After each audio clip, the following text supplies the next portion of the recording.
Le 7 mars 2012. Nous pouvons dire que nous l'avons attendu, cette date qui signale le départ pour la Thaïlande. Le séjour durera 11 jours et le 7 mars, c'est le début de l'aventure avec au programme des orchidées, mais aussi la découverte de ce pays. Nous arriverons à Bangkok 20 heures après le décollage de l'aéroport de Nice et repartirons 3 heures plus tard à destination de Chiang Mai. La Thaïlande est comparable à la France en termes de surface et de nombre d'habitants, mais la comparaison s'arrête là. Le climat, la langue, la religion, tout y est différent. La Thaïlande, située entre l'équateur et le tropique du Cancer, bénéficie d'un climat tropical humide. On y distingue 2 saisons, une saison sèche de décembre à avril et une saison de mousson de fin mai à novembre. La température varie entre 19 et 38 degrés en moyenne. Une grande partie de ce séjour se tiendra à Chiang Rai, province du nord de la Thaïlande, en région de montagne pendant la saison sèche. Période intéressante pour les floraisons de nombreuses orchidées, et la Thaïlande est très riche en espèces. Nous verrons ainsi en fleurs des vandas, des sologines, des dendrobiomes, des bulbophyllums. Un seul petit regret, les paphiopédilums thaïlandais sont restés loin de nos regards, hormis ceux cultivés. Mais ne boudons pas notre plaisir et faisons partager ces découvertes.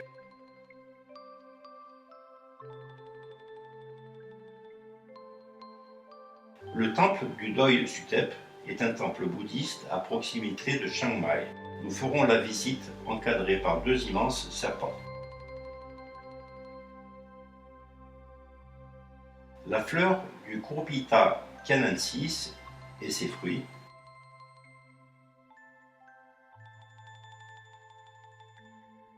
Le groupe sous l'œil bienveillant du roi Rama IX, roi depuis 1950.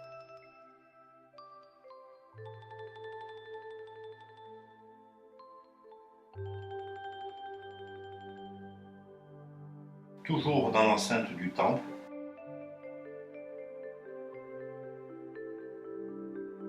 Bouddha et ses représentations thaïlandaises.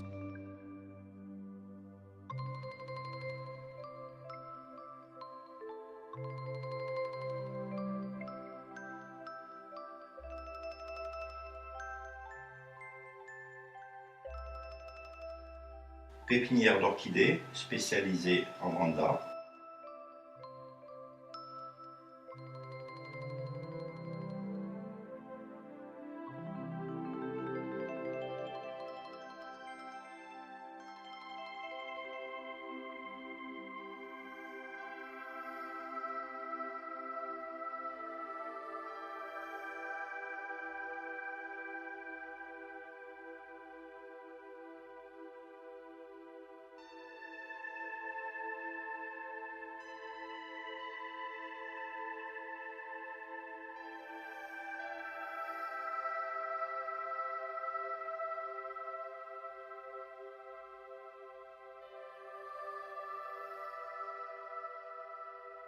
Une belle composition de Cattleya hybride.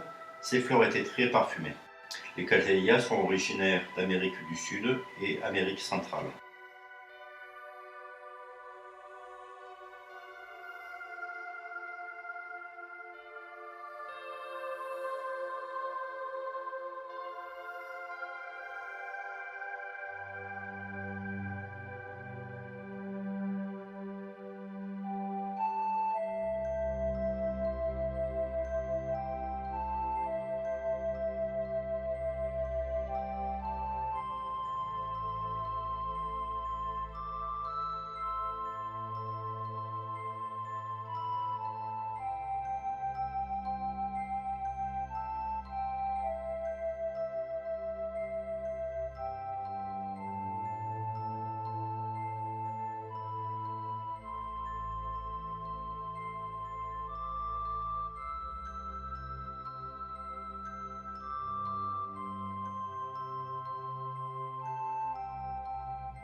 Un Phalaenopsis cornucervi, bien que la pancarte indique Vandopsis. «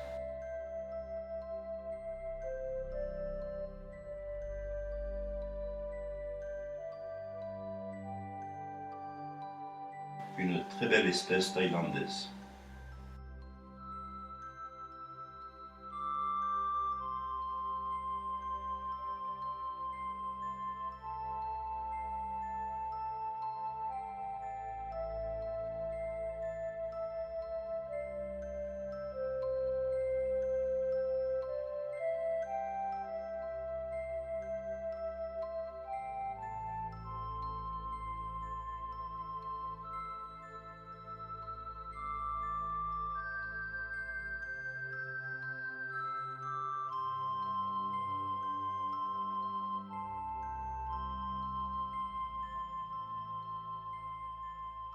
Dendrobium secundum, le plus grand spécimen qui nous a été donné de voir, la forme blanche bien présente en pépinière est la plus rare. C'est la couleur rose qui est celle du type.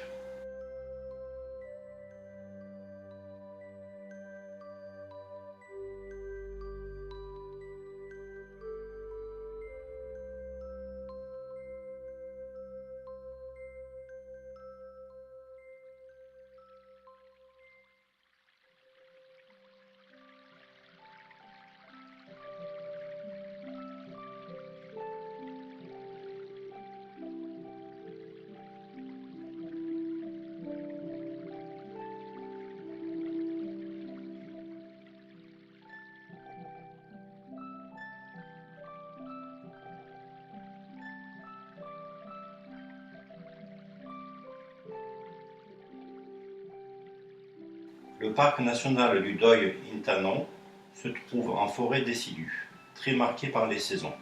Les arbres ayant perdu leurs feuilles, puisqu'en période sèche, les orchidées se trouvent exposées au soleil.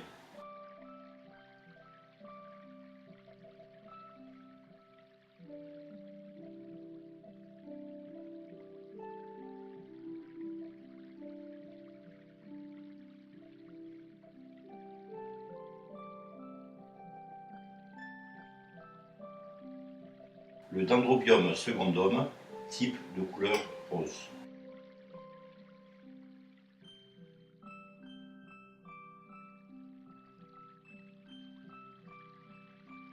Les orchidées se trouvent aussi bien au perché dans les arbres, vu dans le téléobjectif,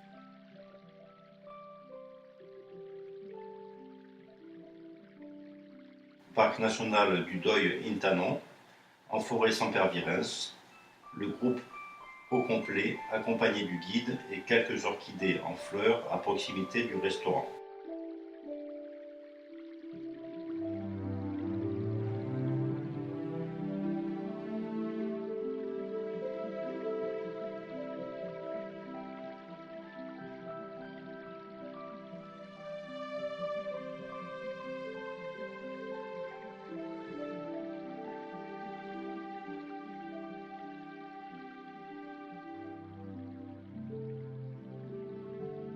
Les taxibrousses. Le parc du Doi Inthanon est un parc d'altitude. La nature ne subit pas le même stress hydrique que celui rencontré en forêt décidue. Quelques espèces en fleurs.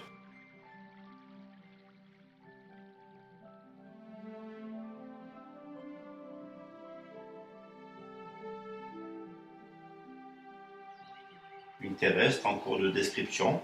Le nom de genre est un de ceux que nous avons ici en France.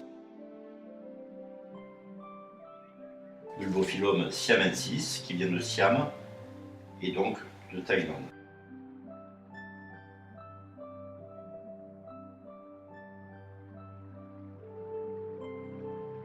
Un arbre émergent couvert d'orchidées.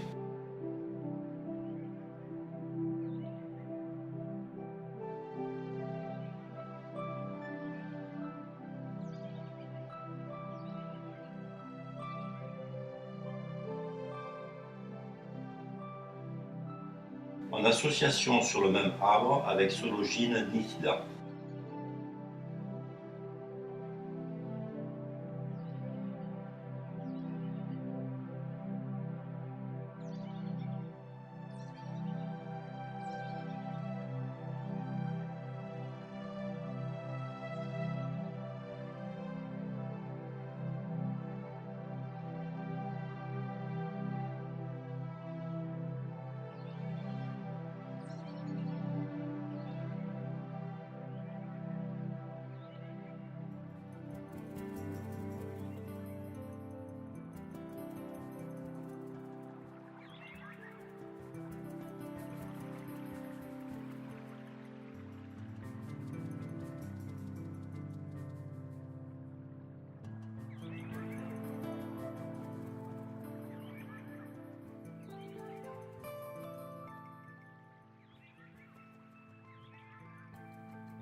Dendrobium lindley, qui a comme synonyme Dendrobium aggregatum.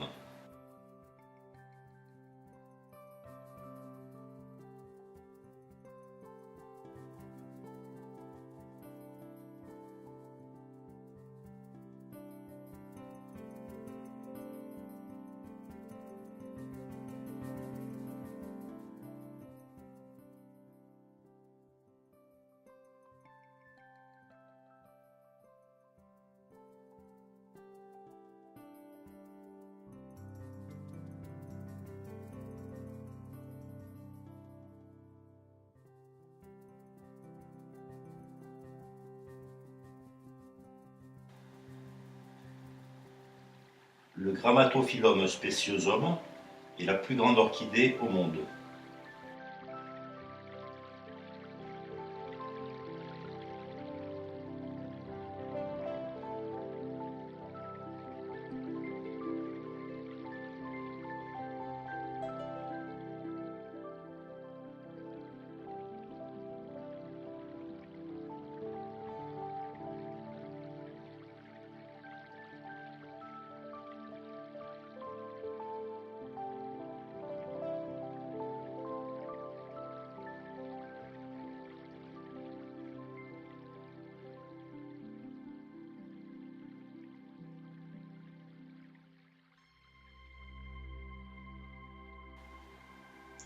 La Thaïlande a un programme de protection des orchidées qui passe par le recensement, la collecte, la multiplication de ces plantes et leur remise in situ.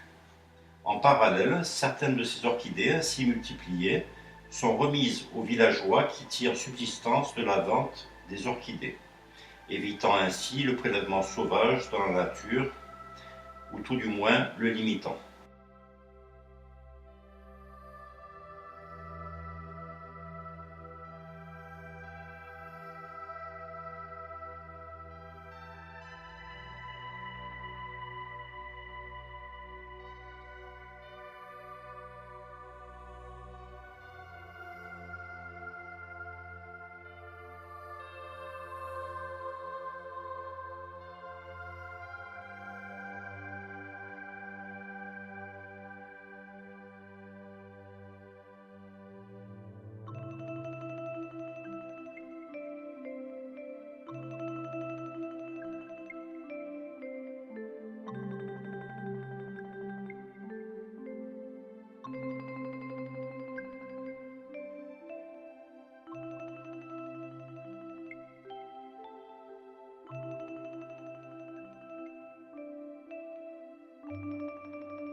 Orchidées prélevées dans la nature et proposées aux touristes et collectionneurs thaïlandais pour une somme dérisoire. Les campagnes de sensibilisation et de protection de la nature ont encore du travail.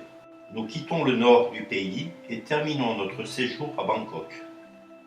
Le palais royal, siège du pouvoir politique et religieux.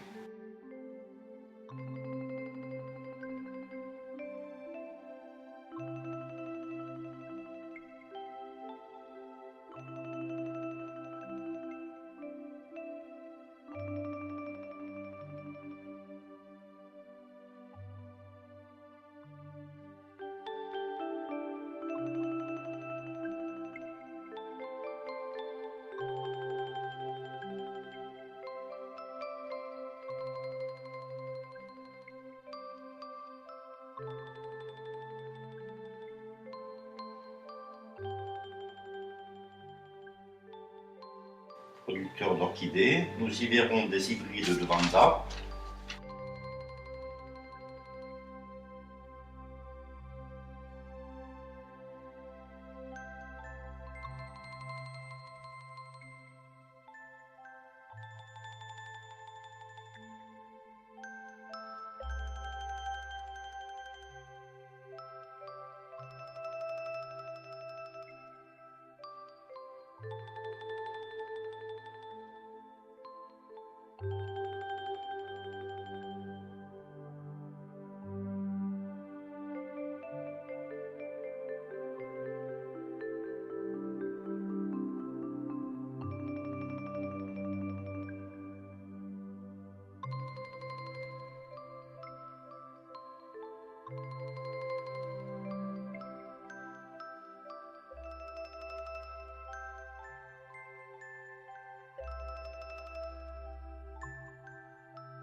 les bouteilles de culture sont cassées, les plantules sont étalées puis lavées au jet.